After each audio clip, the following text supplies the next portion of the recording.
In this video, I'm going to run you through the Cboe market data and order routing so that you can see if it's something you'll need for your trading.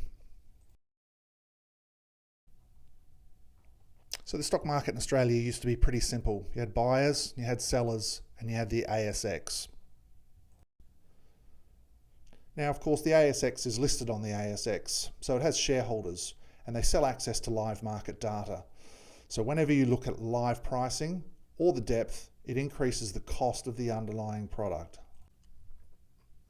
Now, in 2010, the ASX introduced a new feature called ASX Centre Point, which allowed buyers or sellers to settle a price in the midpoint between the best bid and the best offer. Then in 2011, Chi-X came to Australia to try and crack the monopoly of the ASX and bring some competition in both technology and pricing.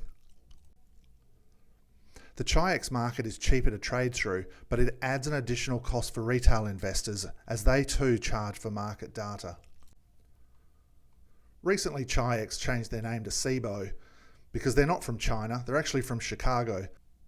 So as a result, you've now got the midpoint on Cboe, the center point on ASX, the buyers or sellers on Cboe, and the buyers and sellers on the ASX. Typically, when you place an order, it will run through a smart order router, and the first place it will typically check is the Cboe midpoint to see whether it can get you that better price. Then, if there's no volume in the Cboe midpoint, it will check the ASX center point at the same price. Then, if there's nothing in the dark pool, it will check the sellers in the lit market on the Cboe market first, and then the ASX market. Then, if it hasn't filled your order at one of those 4 points, it will sit the balance of your order on the ASX market.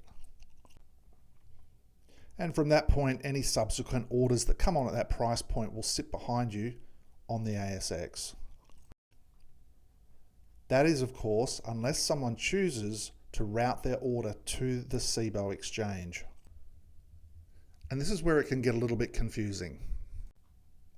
Now, if you're using a platform with market routing, like Focus Pro, you can choose which price point and which market you place the order on.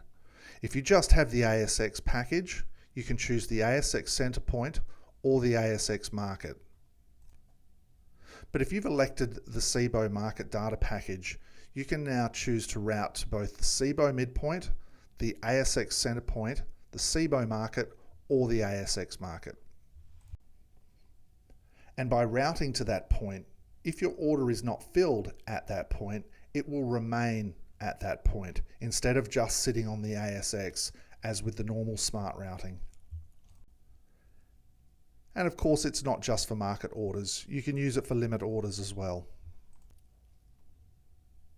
Now, the first reason that people choose the Cboe market option is if they're large volume traders trading in small volume stocks, and they might want to hide a lot of their volume away from the majority of retail investors by sitting it on the Cboe market. Now, another difference with Cboe is they purge every order from the market at the end of each day, whereas the ASX orders can sit on there for an extended period of time.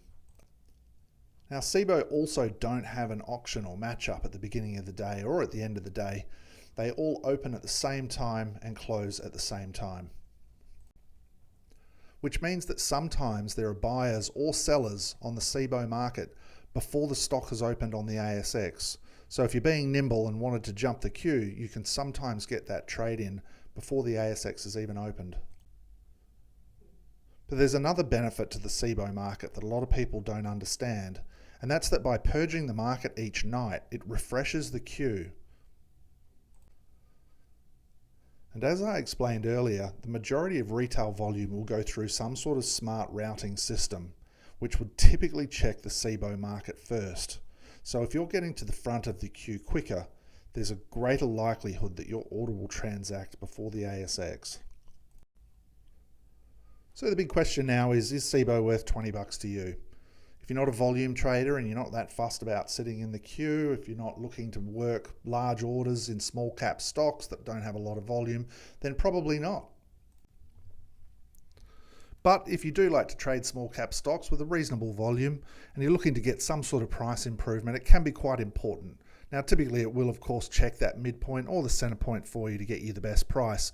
But if you're looking to stipulate the best price, you can see that there's quite a significant increase in value just in one trade. So like everything in the share market today, there's lots of if, buts and maybes. So we're not saying that you need Cboe, we're just saying it's there as an option if you do.